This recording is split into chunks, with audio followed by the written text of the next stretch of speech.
Tired of spending hundreds of dollars for prescription glasses? Zenni offers thousands of affordable eyewear styles, starting at just $6.95. No ridiculous markups, no hassles, just quality, affordable eyewear delivered right to you. Visit Zenni today at zenni.com/CNN. Good evening. The government is shut down. At least 6 cabinet positions are unfilled, including defense secretary. And the president of the United States is telling us all to enjoy the ride. In his second tweet of 2019, the first was to plug a former aide's book, President Trump said, in all caps, Happy New Year to everyone, including the haters and the fake news media. 2019 will be a fantastic year for those not suffering from Trump derangement syndrome. Just calm down and enjoy the ride. Great things are happening for our country. Now, that was at 8 a.m. yesterday. Short time later, also on Twitter, he compared a retired, highly decorated 4-star general to a dog and said he has a big, dumb mouth. Enjoy the ride, everyone. He continued today online with falsehoods about the border wall and on camera with this. A cabinet meeting notable for how few actual confirmed cabinet members were in the room. To his left, the acting defense secretary. To his right, the acting interior secretary. That's in addition to the acting attorney general, the acting chief of staff, and acting EPA administrator. That's a lot of acting. Considering they aren't on a stage or in a movie, they are in real life. Oh, and speaking of movies, did you notice what was on the president's desk?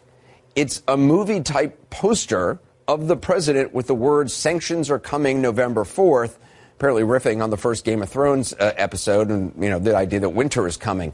What's weird, though, given its prominent placement, is that the president said nothing about it during all his riffing. He didn't mention anything about the poster. Sad. The president did have a lot to say, however, on other topics. A good deal of it factually questionable, some of it flat out false, and all of it, as you'll see, a pretty good preview of what enjoy the ride could actually mean in the coming year. So we're going to start our Keeping Him Honest section right now, going through point by point what the president said today, starting with his broadside against his former Secretary of Defense. Now, he might have been inspired by something that we mentioned at the top, a tweet attacking Stanley McChrystal. In the tweet, he said, General, in quotes, McChrystal got fired like a dog by Obama. Last assignment, a total bust, known for big dumb mouth, Hillary lover. Okay, so that was yesterday. Then today, the president attacked his former defense secretary, retired 4-star General James Mattis.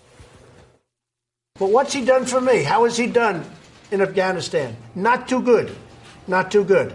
I'm not happy with what he's done in Afghanistan, and I shouldn't be happy. But he was very happy. He was very thankful when I got him $700 billion, and then the following year, $716 billion. So, I wish him well. I hope he does well. But as you know, President Obama fired him, and essentially so did I. Keeping him honest, if essentially fired means did not fire, what the president said would be true. It doesn't mean that, however. General Mattis resigned in protest of the president's policies and even released a letter detailing their differences. Now, there is a long, proud tradition of that in the military and in U.S. government service, but you don't see it much anymore because people these days want to stay as close to power as long as they possibly can. But Mattis resigned, and his resignation letter is polite but very clear about his opinion of the president's actions. Now, because of that letter, the president got angry and moved up Mattis's departure date, essentially shoving him out the door. That is what you get for loyal service to this president. So enjoy the ride. Another thing that happened today was also unusual, not something you hear every day. An American president doing really what no American president has done until now, endorsing the Soviet invasion of Afghanistan and asking for a new Russian presence there. Russia used to be the Soviet Union. Afghanistan made it Russia because they went bankrupt fighting in Afghanistan, Russia. So you take a look at other countries. Pakistan is there. They should be fighting. But Russia should be fighting. The reason Russia was in Afghanistan was because terrorists were going into Russia. They were right to be there. But why isn't Russia there? Why isn't India there? Why isn't Pakistan there? Why are we there? We're 6,000 miles away. Okay, so there's a lot to unpack. Keep in mind, we were there and are there because of 9/11, because the Taliban gave safe haven to al-Qaeda. That's initially why the U.S. went. The U.S. has stayed there because of the continued concern the country could again become a breeding ground for extremists. And you can argue about whether the United States should still be there and the coalition still should be there and what impact that's been, what we've had, what impact it's had. But it's pretty clear why we went there. As for the claim the Soviet Union's adventure in Afghanistan was because of terrorism, that's not true. It was an effort to continue to grow the Soviet empire. And it's unclear why an American president would welcome any new Russian intervention anywhere as the president did today. How's the ride so far? Is it enjoyable? Having gone? The president also wrote off the people of Syria today because he seemed to say that the country has nothing to offer in the way of loot. So Syria was lost long ago. It was lost long ago. And besides that, we're talking about sand and death. That's what we're talking about. We're not talking about, vast wealth. We're talking about sand and death. No vast wealth. In the past, as you know, the president has talked about taking the oil, as he says, from Iraq, as in plundering Iraq's oil. He also has a habit of equating longtime allies to shopkeepers paying for protection. He did it again today, while at the same time claiming that European leaders really, really like him. I think my relationship, I will tell you, with the leaders of Europe is very good. A lot of them don't even understand how they got away with it for so many years. I'll say to Angela, and I'll say to many of the other leaders, I'm friends with all of them, I'll say, how did this ever happen? And they sort of go like, I can't believe it either. They can't believe it. You know why? Because they had presidents and other people within administrations in the past that allowed them to get away. Like some of them would say, well, no one ever asked us to pay. Now, keep it honest, alliances such as NATO are not pay-for-protection schemes. This is not hiring a certain cement contractor with ties to the mob so that you don't get any union problems on your construction site. You can Google that one. With our allies, to be sure, there are legitimate disagreements over how much member nations spend on their own defense.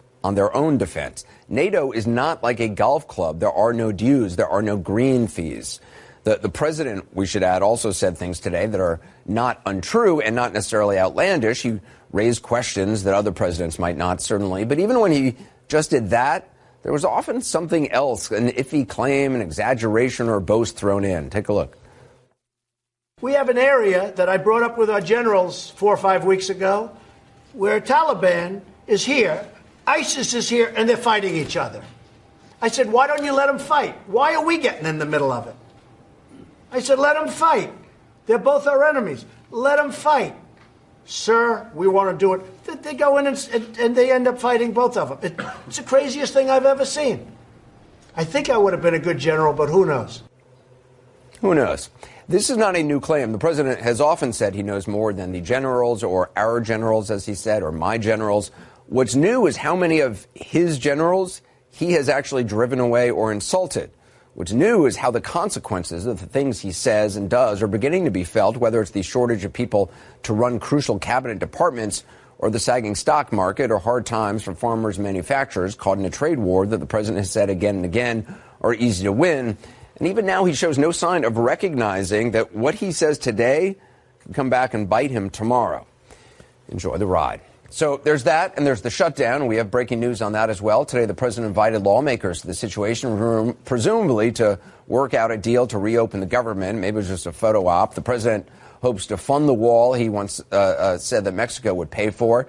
Tonight, CNN has new reporting on how the president may see a possible deal with Democrats who control the House starting tomorrow. CNN's Caitlin Collins joins us now with that. So what did and what didn't happen in this meeting in the Situation Room today? Well, Anderson, where to start? This meeting already had an air of drama to it because it was held in the Situation Room, which White House officials was so they could communicate what a big crisis they believe is happening on the border. But they didn't need to hold it there to have some drama because there was already plenty in the room as soon as this meeting got started, when the Homeland Security Secretary Kirstjen Nielsen was supposed to be giving this briefing on what's happening at the border. But Nancy Pelosi interrupted her, said that the Democrats wanted to lay out their plan to reopen the government. That's when Chuck Schumer started with his plan, telling the president, proposing essentially that the president sign after they could pass these 6 bipartisan Senate bills. And then over the next 30 days or so, they could negotiate the DHS funding then. Now, that's an idea he pressed the president on several times, 3 times, in fact, according to what an aide in the room, or an aide familiar with the meeting, told us later on. And the president eventually responded, quote,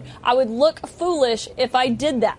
Now, I talked to a White House official who was in that meeting as well and talked about what was going on. And they essentially said that when Chuck Schumer proposed that, they said, OK, well, if we do agree to that, the president does sign this bill and we move forward over the next 30 days to negotiate what we're going to do to keep DHS funded for the long haul. Will you come up off your hard line of only funding $1.3 billion for border security? Now, the Democrats did not signal that they would. So the White House essentially said, what would be the point in us agreeing for the president to sign these 6 bipartisan Senate bills if you're not going to move forward and come up any higher on that funding? So essentially, Anderson, what we're left at is at an impasse. There was a deadlock coming out of that meeting, and they did not come to any agreement during that meeting. So do we know, how long is the White House prepared to let the shutdown go on for? Well, things have changed. When the government first shut down partially, White House aides felt confident they could clear things up in a matter of days and they could message it properly. But they did fear at the time that if it went on, the longer it went on, the worse it would look for them. And now here we are in its 3rd week of this shutdown, 12 days now. And White House officials do not feel that there is an end in sight, especially after that meeting today, which they didn't expect a lot of progress and them to waltz out of there with some grand plan to reopen the government. But they say that things could be worse now between the White House and Democrats than they were when we started this 12 days ago. All right, Caitlin Collins, appreciate it. Earlier tonight, I spoke with a lawmaker who was not in the Situation Room this afternoon, but might influence the outcome. Independent Senator and 2016 Democratic presidential candidate Bernie Sanders. Here's the full interview. Senator Sanders, the president says he's not budging. The Democrats say they're not budging. So where do things go from here? Well, I think the American people are going to have to stand up and tell Donald Trump that when he told us several weeks ago that he wanted to shut down the government, that he was wrong. And that right now we have 800,000 federal employees not getting paid. When Trump tells us he's concerned about national security, you got people in our airports on TSA, you got people in the Federal Bureau of Investigations, the FBI, who are not being paid. This is an outrage. And I think that while Trump told the American people he wanted this shutdown, I think he's got to understand that it's not in the best interest of this country. And what we have got to do is pass what unanimously passed the U.S. Senate. Every Republican supported it.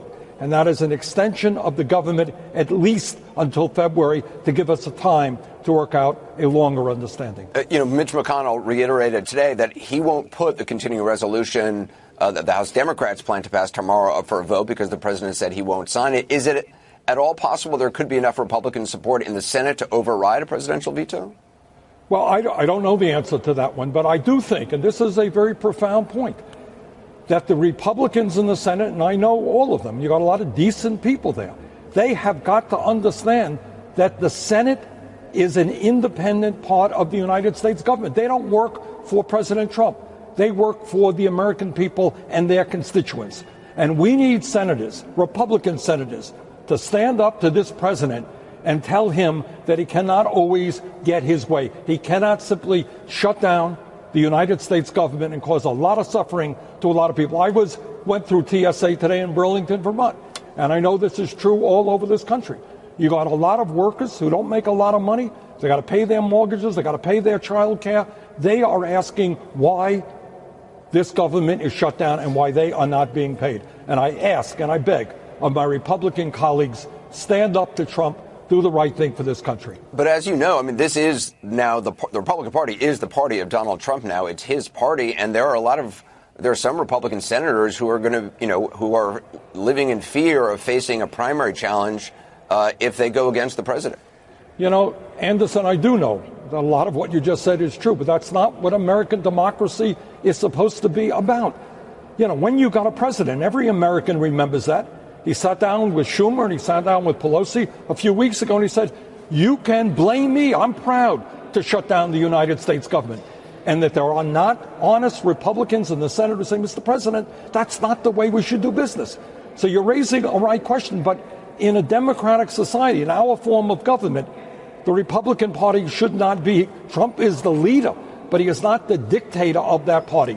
And we should have members standing up and representing their constituents and not just the whimsical approach that this president consistently takes. The president told Senator Schumer today that, according to our reporting, that he would look foolish if he backed down. Is he right about this? I mean, this is something he vigorously campaigned on.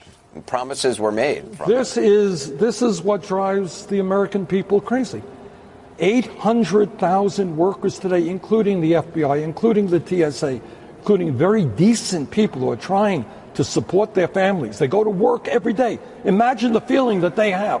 They go to work and they're not being paid. They're being humiliated. And you have a president who is much more interested in his own ego, in what people will think, than he is in terms of these 800,000 workers and the millions of people in this country who access those services. So I think it's time for the president to grow up and to listen to the needs of the American people and not just his own ego. Your soon-to-be Republican colleague in the Senate, Mitt Romney, I'm sure you're aware, he wrote a pretty tough critique of the president in the Washington Post that was published last night. And about that today, the president said that he hopes Romney is going to be a team player. Do you believe he will be? Do you believe he's going to stand up to the president as you've encouraged other Republicans to be kind of a Republican foil to some of his policies?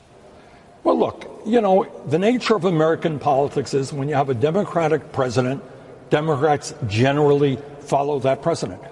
But, I'm a great, somebody who has a lot of respect and appreciation for Barack Obama. But when I thought he was wrong, I opposed him. Others did as well. And what we need, whether it's Romney or any other Republican, you got a lot of smart people there, to say, Mr. President, we are part of your team. I don't want to tell the Republican Party how to operate. They do well enough without me. But to say to the president, look, we are part of the team, but you're not the dictator. You cannot simply tell us what to do, and we are supposed to collapse in support of. And by the way, you have this president who changes his mind every single day. He lies a whole lot of times. So I think it is terribly important as we enter the new year for Republicans in the House and the Senate to say, sorry, Mr. President, we cannot be with you in every instance. Just lastly, I want to ask you about an article that was published in the New York Times today. In it are allegations describing episodes of sexual harassment and demeaning treatment, as well as pay disparity in your 2016 campaign. I'm wondering, were you aware of those allegations during the campaign? And if you do run in 2020, how can you ensure something like that doesn't happen again? Good question. And the answer is, Anderson, I'm very proud of the campaign we ran in 2016. We started at 4% of the polls. We ended up winning 22 states, 13 million votes. I think we changed the nature of political discourse in this country, raising issues that are now kind of mainstream, which were then considered extreme and fringe. But when our campaign grew from, I think we started with 3 or 4 paid employees, and over a period of a few months, as the campaign exploded, we went up to, I think, 1,200 employees. And I am not going to sit here and tell you that we did everything right in terms of human resources, in terms of addressing the needs that I'm hearing from now, that women felt disrespected, that there was sexual harassment, which was not dealt with as effectively as possible. What I will tell you is that when I ran for re-election in 2018 in Vermont, we put forward the strongest set of principles in terms of mandatory training, in terms of women, if they felt harassed, having an independent firm that they can go to. And I think that's kind of, the gold standard for what we should be doing. So I certainly apologize to any woman who felt that she was not treated appropriately. And of course, if I run, we will do better next time. And just to be clear, you seem to indicate that you did not know at the time about the allegations. Is that correct? Yes, I was a little bit busy running around the country trying to make the case. Senator Sanders, appreciate your time. Thank you. Thank you. We should note we invited someone from the White House to join us tonight to talk about the shutdown. They never responded to our invitation. A lot more ahead tonight, including what House Democrats plan to do when they take control tomorrow. And later, Mitt Romney's broadside against the leader of his own party, what he told Jake Tapper about keeping the president honest, and what another Republican who bucked President Trump told me. You'll hear from Senator Jeff Flake ahead on 360. Tired of spending hundreds of dollars for prescription glasses? Our friends at Zenni Optical offer a huge variety of high-quality, stylish frames and state-of-the-art optics starting at just $6.95. You can get multiple frames with this great pricing for less than one pair elsewhere. Start building your eyewear wardrobe from the comfort of your own home at Zenni.com. With the latest trends in eyewear available in hundreds of frame styles and materials, there isn't a better way to change it up for every season. Plus, Zenni offers prescription sunglasses at incredible prices. Visit Zenni today at zenni.com/CNN. That's ZENNI.com/CNN. President Trump says he'll let the government stay closed as long as it takes to get a budget deal that pays for his border wall. And the breaking news underscores it. The president telling lawmakers he can't accept the Democrats' offer to reopen the government because he, and I'm quoting here, would look foolish if I did that. Meantime, hundreds of thousands of breadwinners are either furloughed or working without pay. Before the break, we heard from the White House. I want to check in now with CNN's Phil Mattingly at the Capitol. So, Phil, you're talking to lawmakers, staffers who were in the meeting with the president today. Is there any sense at all that there's a way out of this at this point? The short answer, Anderson, to be blunt, is no. And I think the reality here on Capitol Hill has not actually changed that much over the course of the last couple of days. And that is that both sides are extremely dug in. Both sides, at least from the president's perspective and from Democrats' perspective, believe that they have the political winning hand, that their bases are behind them, that their rank and file is behind them. And at this moment, nobody is willing to blink. Now, keep in mind, there are staffers here on Capitol Hill in both chambers, on both sides of the aisle, that have gone through many of these fiscal crises before and have many ways to thread the needle and get themselves out of them if their leaders will allow them to do that. And the reality here is, frankly, the leadership level is not at that point. And it's unclear right now when they will reach that point. As one Republican official told me earlier tonight, someone who's been through multiple fights, the biggest thing we need right now is time, because at this moment, nobody is willing to break. So if no deal is in the works, what exactly happens next? You're going to see tomorrow, you're going to see the first legislative action we've seen over the course of this 12-day shutdown. And that is House Democrats, which will be in the new majority, will take votes on something to reopen the government. But the reality on that is Senate Majority Leader Mitch McConnell, a Republican allied with the White House, has made clear he's not going to move forward on that. Interesting enough, even though the meeting today at the White House was made very clear was not successful in any way, shape, or form, some people here on Capitol Hill are saying, look, it's something. At some point, you need something to give, and at least people are starting to talk to one another. The president has invited lawmakers back on Friday for another meeting after the leadership elections tomorrow in the House. Perhaps that will shake something loose. But when you talk to staffers, the biggest thing they say right now is there needs to be blowback. And when are you going to see blowback? Everybody's pointing to the same date, Anderson, January 11th. That's when the bulk of those 800,000 federal workers who are either furloughed or working without pay right now will start missing paychecks. In the past, that has been the trigger that brings lawmakers to the table, saying, look, the pain is a lot. It's time to figure out a solution here. Obviously, January 11th is not just a couple days away. That's almost a week and a half away at this point. And that is the timeline that I keep hearing. We're not talking about days right now. Given how dug in everybody is, given the political incentives right now that seem to align with lawmakers going further from one another as opposed to coming back together, we're talking about weeks. And as I noted earlier, there's no clear end, no clear deal in sight, no clear pathway out of a shutdown that's about to stretch into its second week, Anderson. All right, Phil Mattingly, I appreciate you there. Thanks very much. Joining us now is former RNC Chief of Staff Mike Shields, retired in Pennsylvania Republican Congressman Charlie Dent, and Julie Hirschfeld Davis, congressional correspondent for the New York Times. Good to see you all. Mike, is the president right? Will he look foolish if he takes the Democrats' deal? Well, look, I think this is all a big negotiation, and these negotiations are public. These are public fights. And so how each party looks really, really matters. This isn't about, as Charlie's going to talk about, appropriations funding, the dollar amount, whether we got steel slats or concrete slats. These are about priorities. I used to work for Newt Gingrich, and, you know, we had a government shutdown that lasted 27 days. That was a case where President Clinton said, you're not spending enough, and I'm not going to sign your appropriations bills until you fund it to the level that I want. And that's precisely what President Trump is doing, and he's communicating that. And so whoever loses this is going to look bad, right? And so that's a public fight, a public negotiation, and a public communications effort more than anything. And they're pretty far apart today, I think. You know, you had the Democrats go up to the White House today. They couldn't even listen to a briefing by Secretary Nielsen without interrupting her and stating their talking points. The White House has their talking points. This is a talking points public fight. Yeah. Well, Congressman Dent, I mean, how do you see it? If the president doesn't back down and the shutdown continues to drag on for weeks, is there Republicans in Congress who will end up looking like the foolish ones? Well, right now, I think the president ought to take the deal that actually Nancy Pelosi's offering. I would actually take that deal, separate out these 6 bills. They should fund the Department of Interior, Agriculture, the IRS. That has nothing to do with border security. Take care of that, and then confine the fight to the Homeland Security Appropriations Bill. And then once the government is reopened, I would just have a serious negotiation between the House and the Senate and the president on this $5 billion for border security. And if I were the Democrats, I would simply demand that you take care of the Dreamers, the TPS population. I would also maybe insist on a Mueller protection bill and force the president to make a decision. But this can be easily resolved. Republicans are not doing well in this fight, in my view. Look, the president owns this shutdown. He pretty much admitted as much. So really right now the answer is getting the government reopened, and I recommended doing just what the Democrats proposed before Christmas. This is an easy way out. Julie, I mean, how hard is it for congressional Republicans in the White House as the president will accept a certain deal only for the president to then say he won't? I mean, sometimes just hours later. Well, I mean, I think that's been a challenge for both sides, and certainly Senator McConnell lived through that a couple weeks ago when Senate Republicans were assured by Vice President Mike Pence that, the president was going to be behind a deal to have a stopgap spending bill and basically punt this fight until February.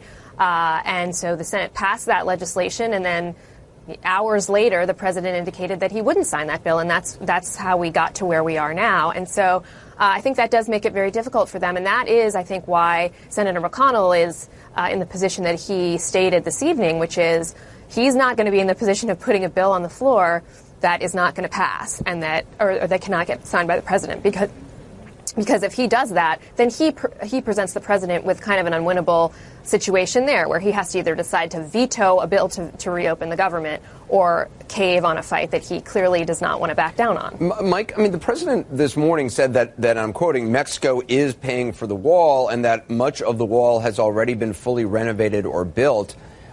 I mean, that's just not the case. I mean, why say things which are demonstrably and provably not true?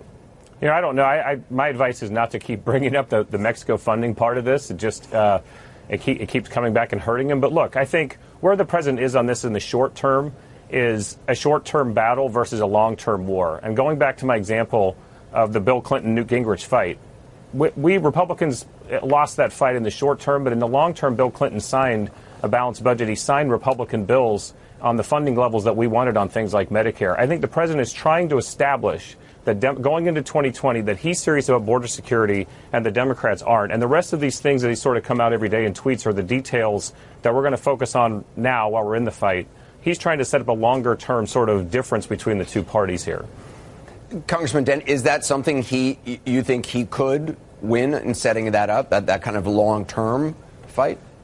Boy, I'll tell you what, the party that makes the policy demand in one of these funding fights usually ends up owning the shutdown. I don't see an easy way out right now. There should be an easy way out, but what can happen now is Senator McConnell is going to be under tremendous pressure from some of his own members. Say members like Susan Collins, Tom Tillis, Cory Gardner, Joni Ernst, senators who are going to be up for election. So McConnell has to make a decision. Do I support the president in his position, or do I help my most vulnerable members in this election cycle who certainly are not going to want a prolonged shutdown? And if I'm McConnell, I have to be more answerable, I think, to my members who elect me as majority leader. So I think I think the Senate, the Republicans are going to be in a really tough spot here over the coming days, the longer this thing drags on.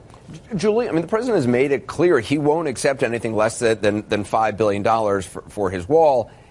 Has he set himself up so that anything less than that will look like he's lost the battle? Or to Mike's point, this is a public negotiation, and if he accepts less, then it's just all part of the deal?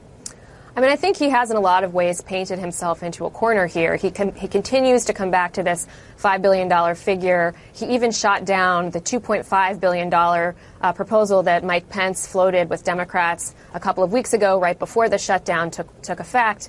And said, no, 2.5 is not enough. It has to be 5.6. So every sort of off-ramp that even people inside the White House and Republicans on Capitol Hill and certainly Democrats have offered, he keeps refusing to take. So I think, sure, he could decide that he's going to come down from that number and have a negotiation of the kind that Congressman Dent was talking about, but there's no indication that he's willing to do that. And his comment in the meeting today that he would look foolish if he were to accept a package of bills to reopen most of the government while continuing to negotiate on these other issues, really gives you the sense that he is not going to change that position. Yeah. That's where he is. Yeah. Julie Hirschfeld Davis, appreciate it. Mike Shields and Charlie Dent as well. Thank you. Up next is Mitt Romney positioning himself to take over the role of Jeff Flake as one of the most vocal Republican critics of President Trump in the Senate.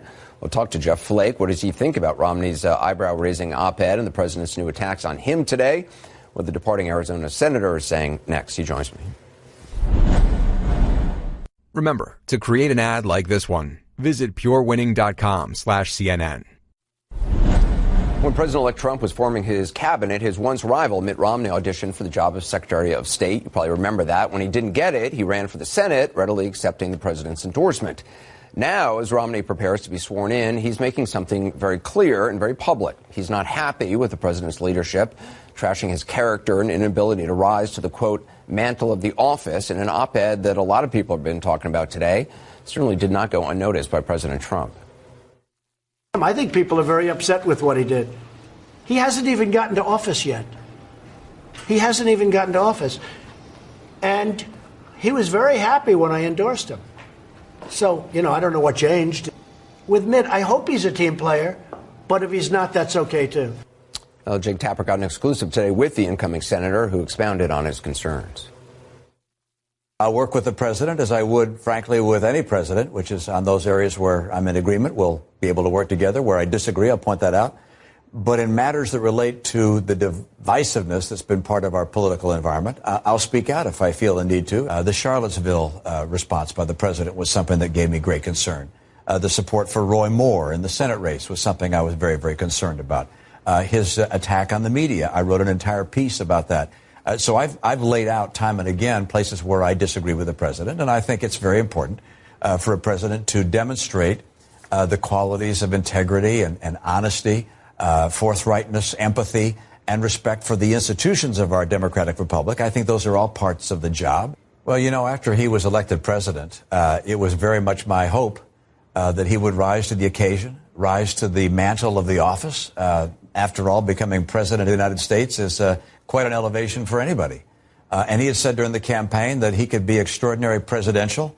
When I hear that, I think of Washington and Lincoln and Jefferson and Roosevelt and Kennedy and Eisenhower, and I think of those qualities. And I think that while he spoke of that, and while that was my hope, I don't think he's followed through on that front. Well, outgoing Senator Jeff Flake was caught up in the mix of all this. The president snarked that he hopes Romney won't be another Flake. I spoke to Senator Flake earlier. Senator Flake, first of all, what's your reaction to the president injecting you into the situation between him and Senator-elect Romney, using it as an opportunity to insult you before you leave the Senate? I wasn't surprised by the tweet, but anyway, I thought it was a great op-ed that was written. I think it said things that need to continually be said. And so I applaud Mitt Romney for saying that.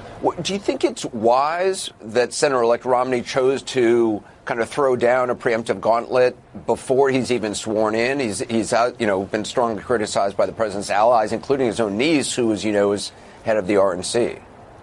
Well, I heard an interview that Mitt Romney gave, and he said that he wanted to basically tell the voters of Utah and the people he represents what he's going to do when he gets here. And I think that laying that out in an op-ed before you start is a good time to do that. I think it was a good thing. One of the things he said in the op-ed is, and I'm quoting, he said, the president has not risen to the mantle of the office. At this point, do you believe that the president can actually rise to that standard? I mean, it's been 2 years. Right. Is it even possible? Well, there's always hope. I think a lot of us hoped when we weren't supportive of him during the campaign. I certainly wasn't, that he would rise to the occasion. And he did appoint some good people initially. There were some good policies that came from that. But in terms of the character issues that Mitt Romney spoke of, we really haven't seen much gain there. And it does make a difference around the world in how the world views us.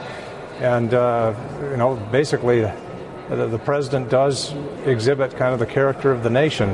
And as Mitt Romney said, I think we've fallen short in that regard. Are any of your colleagues concerned that there may be a vacuum for a Republican sort of elder statesman of sorts in the Senate, someone seeking to be a voice of taking a moral high ground? Certainly, Senator John McCain was certainly probably the most prominent voice in that regard who would challenge the president. You yourself have been, had criticized the president. I'm wondering, you haven't had a lot of company in doing what you've been doing. Aside from Mitt Romney, do you see that changing? Well, I think you will have some that come out in the next 2 years. Certainly, Lamar Alexander is a real defender of the institution of the Senate. I expect that he'll stand up when he thinks that the institution is being threatened. And I think others will stand up as well as we go further. As people, and in my concern, not just on the policy side or the character or how our nation is viewed, but just if you just dismiss all of that and just talk politics, at some point here soon, Republicans are going to have to decide whether or not they want to be tethered to the president politically, and that's going to be what's really going to be interesting in the coming months. Because if you look at the midterms, the Senate was very difficult for Republicans to lose, but losing 40 seats in the House and looking at where we are in terms of the suburbs, in terms of women and minorities, we're in for a rough ride in 2020 if we don't make some changes. But there's also, senators like, Lindsey Graham, who's defending, was once very critical of the president, has now been defending him on a whole host of matters. He's up for re-election in 2020, worried about a far-right primary challenge in South Carolina, and there are others as well who I assume are just afraid of alienating the president and the president's hardcore supporters. Well, this is very much the president's party when you look at the base and look at those who vote in Republican primaries. I think that is clear. That won't always be the case, but it certainly is now. And so somebody who wants to run for re-election 2 years from now has to decide, where they are. Sometimes you may be fine in a primary, but you simply can't win a general. So it's going to be a difficult, very difficult political scenario out there for people to try to navigate. When do you expect to decide whether or not you're going to mount a campaign for the 2020 Republican nomination? Well, like I said, I hope that somebody does run. I've been consistent in saying that. I know that there are others far more willing than I am to do that. But I do hope that somebody runs to remind Republicans what it means to be conservative and to remind the country what it means to be decent as well, because there is not a future for a party that simply governs on anger and resentment. It can only go so far. Well, Senator Flake, I appreciate your time. Thank you. You bet. Thanks. Well, tonight there's new evidence that President Trump isn't exactly a thank you for your service kind of guy when it comes to some retired generals. Ahead, his new attacks on some of our top military minds, including the man at his side for the last 2 years. Would the president have done any better? Well, hear what he says next. You remember the Black Dahlia murder? January 28th. Don't miss TNT's new limited series, I Am the Night. So you got a case, 10, 15 years old. Starring Chris Pine. And this girl knows all about it. Inspired by a true story of one girl at the heart of Hollywood's most notorious murder. I'll blow this thing wide open. This girl, she's the key. The new limited series, I Am the Night. January 28th at 9 on TNT. Well, on this, his first full day as president, Trump's acting defense secretary, one can only imagine what Patrick Shanahan must have thought while sitting next to the commander-in-chief at today's cabinet meeting, the one where the president falsely suggested that what happened to the man who preceded Shanahan for these last 2 years, Jim Mattis. I wish him well. I hope he does well. But as you know, President Obama fired him, and essentially so did I. Essentially, he didn't. Mattis resigned. As we mentioned earlier, just not true. I want to bring in our Pentagon correspondent, Barbara Starr. So, Barbara, just to be clear, the president did not, in fact, fire Mattis, essentially or otherwise. Mattis resigned. Well, that's absolutely right, Anderson. Look, the president did force him to leave 2 months earlier than he had wanted to. But the day Mattis went to the White House to talk to the president, he had a resignation letter written out in hand, and we know that there were copies even waiting back here at the Pentagon to distribute to reporters. He went to resign, and he did that. And the reason he did it was for many reasons, but over the weeks and months prior, the secretary began to feel that the president simply was not listening to any of his advice and that he could no longer be effective. He resigned. Mattis isn't the only general the president has been going after in recent days. That's right. General Stan McChrystal, everyone will remember, he indeed was fired by President Obama from his command in Afghanistan for remarks he made to the news media. And General McChrystal, over the weekend, he's retired. He's a private citizen. He can say what he likes in this country. He questioned Mr. Trump's morality and ability to tell the truth. The president lashing out at McChrystal, saying in a tweet that he'd been fired by Obama, fired like a dog.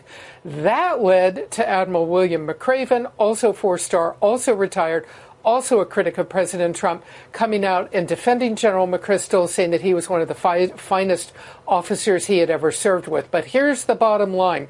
We now have President Trump trashing, there's no other way to put it, on Twitter, General McChrystal, General McRaven, and retired General James Mattis, all three of them. It remains to be seen. These are three of the most respected military leaders of a generation. How will this play in the rank and file? It's also weird. He said the thing about how he met so many good-looking generals who are applying for jobs, that they're better looking than Tom Cruise. And I don't know what to say about that. Good-looking is in the eye of the beholder. I'm not sure I'm ready. But it's just interesting that that's like a criteria, as if it's like a casting for a movie or a TV show. Well, he is a reality show person. I suspect he thinks he wants generals who look like generals. You want generals who know what they're doing, who know when they send young Americans into battle, possibly, unfortunately, to their death, that they know what they're doing, they know what the risks are, and those young people have everything in hand to stay alive through combat. Yeah, Barbara Starr, thanks very much. Sure. Well, the president's remarkable revisionist history on Mattis came after one of the president's first tweets of the new year, as we touched on earlier, trashing General, and as he put that in quotes, Stanley McChrystal, who, by the way, commanded U.S. forces in Afghanistan. The attack came after McChrystal suggested the president is dishonest and immoral. McChrystal had also defended retired Admiral William McRaven, who led the Osama bin Laden raid after he, too, was scolded by President Trump. If the president feels he needs better military perspective in the White House, he seems content just looking in the mirror. I think I would have been a good general, but who knows? Well, who knows? The world will never know General Trump, in part because the president never set foot in a combat theater until last week with his trip to Iraq. The closest he came to serving the uniform was his teen years as a student in the New York Military Academy, which is a prep school. His parents sent him there to straighten out his behavior, apparently. The president's hot and cold relationship with the armed forces includes his missed opportunity to serve in wartime. Randy Kaye looks at the new questions over what kept him out of Vietnam.